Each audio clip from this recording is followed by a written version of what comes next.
রেখে চলে গেছে। আমিও কিন্তু চলে যাব, যাব কি যাব না? যাব কি যাব না? সবাই কিন্তু চলে যাব। আমি আমার চোখ দিয়ে দেখি, আপনি আপনার চোখ দিয়ে দেখেন। আমার মৃত্যুর পরে, আমার বাবার মৃত্যুর পরে তাদেরকে একটা গর্তের ভিতরে রাখা হয়। ওই গর্তটার নাম কি আপনি জানেন? আপনি হয়তো জানেন, ওটার নাম একটা কবর। মদিনা ওয়ালার নবী বলছেন, আল কবর রাউযাতুম মিন রিয়াজিল জান্নাহ, আল কবর রাউযাতুম মিন রিয়াজিল জান্নাহ আও হুফরাতুম মিন হুফারিন নার। যেই কবরে আপনাকে রাখা হবে, আমাকেও রাখা হবে, আপনার বাবাকেও রাখা হবে, আপনার মাকেও রাখা হবে। ওই কবরটা আপনার আমল নামা যদি ভালো হয়, আপনার দুনিয়ার চলাফেরা যদি ভালো হয়, মানুষ যদি আপনাকে ভালো বলে, সমাজের লোকেরা যদি আপনাকে ভালো বলে, মৃত্যুর সাথে সাথে আপনার ওই কবরটা হয়ে যাবে আল কবর রাউযাতুম মিন রিয়াজিল জান্নাহ আও হুফরাতুম মিন হুফারিন নার। যদি আপনার আমল নামা ভালো হয়, তাহলে আপনার কবরটা হয়ে যাবে জান্নাত। আর যদি আপনার আমল নামা খারাপ হয়, আপনার কবরটা কিন্তু হয়ে যাবে জাহান্নামের গর্ত।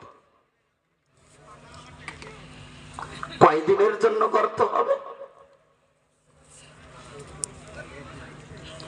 আমাকে যদি জেলে নিয়ে যায়, আমার বাবা প্রধান অতিথি আছেন, ওনার ক্ষমতা আছে, ওনার কাছে দৌড়ে চলে যাবে, ভাই আমার সন্তানকে জেল থেকে ছাড়াই আনেন, সভাপতি সাহেব আছে, ওনার কাছে চলে যাবেন। কিন্তু আপনার মৃত্যুর সাথে সাথে পাঁচতলায় আপনি মৃত্যুবরণ করছেন, আপনার সন্তান দৌড়ে আমার কাছে চলে যাবে। আমি মসজিদের ইমাম সাহেব, কি হয়েছে? কয় বাবা ইন্তেকাল করছে। কখন? রাত 12টার সময়। তাহলে এখন কি করব? এলাকাবাসী তো ঘুমায় আছে, একটু তোমরা ফত দাও। হুজুর আমার ভয় করে।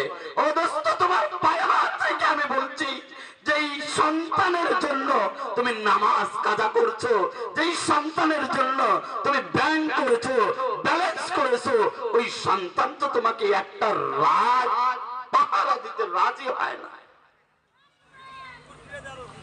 তোমার সন্তান, তোমার স্ত্রী, তোমার ছেলে, তোমার মেয়ে, এরা তো রাজি হয় না একটা রাত তোমাকে তোমার বাসায় রাখবে। তোমার ভিতর থেকে প্রাণ পাখিটা উড়ে গেছে। এতদিন তোমার সব ছিল। তোমার স্ত্রী বলছে, পৃথিবীর সবার থেকে তোমাকে আমি বেশি ভালোবাসি। তোমার সন্তান বলছে, বাবা সব বাবার চাইতে আমি তোমাকেই বেশি ভালোবাসি। তোমার মা বলেছে, তোমাকেই আমি সন্তান বেশি ভালোবাসি। এই ভালোবাসার পরীক্ষা তুমি মনে করো মৃত্যুবরণ করেছো। এখন রাত্রে তো ওই পাঁচতলায় তোমাকে রাখে না, টেনে নামিয়ে গেটের সামনে নিয়ে যায়। যায় কি যায় না?